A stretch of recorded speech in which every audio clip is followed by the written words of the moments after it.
Rare.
Bro, wake up already, your brain's missing the party, and I'm here hoarding political swag while you snooze SMH get in the race.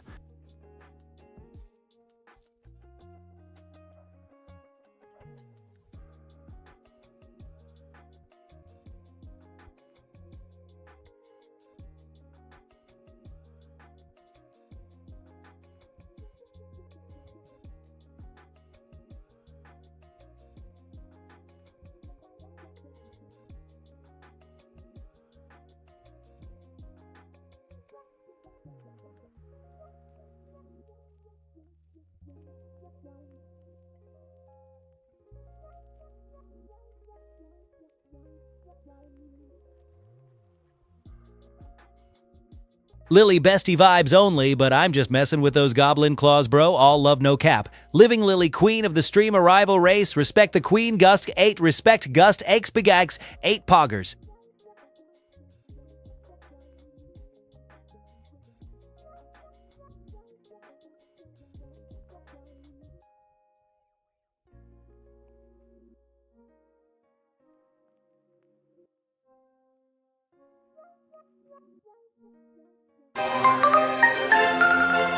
Woo! Ooh! Ooh! Ooh! Ooh! Ooh! Jacksnet just got a 170-day stream streak. WWWW want it, suck it, Goss.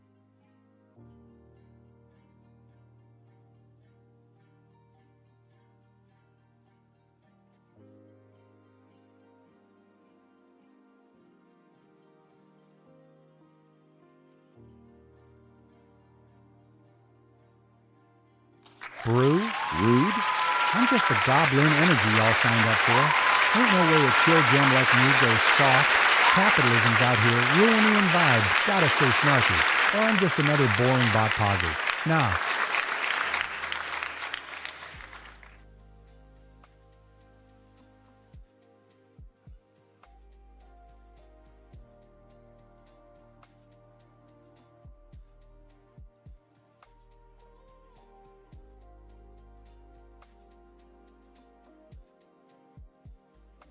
Bro, what? I ain't calling no one checks nuts. That's some sneaky goblin mind games. I'm just vibing and stealing political pins, not making low-key burns. Kick Gustate drama, Gustate what?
Ha ha ha ha, bro, you want me to do the pasta goblin voice, huh?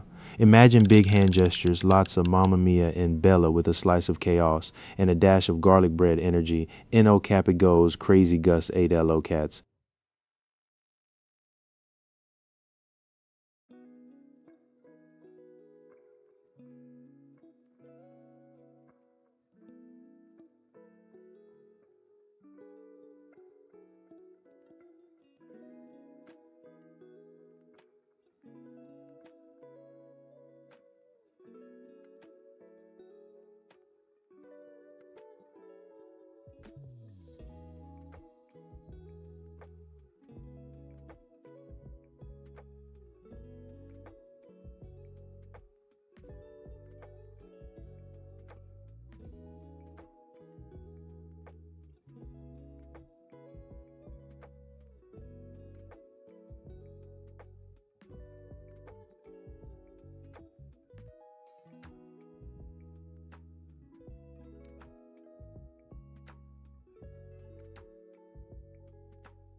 Epic!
Rare!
Ofo Reverrrr, bro, that hits deep in my goblin heart.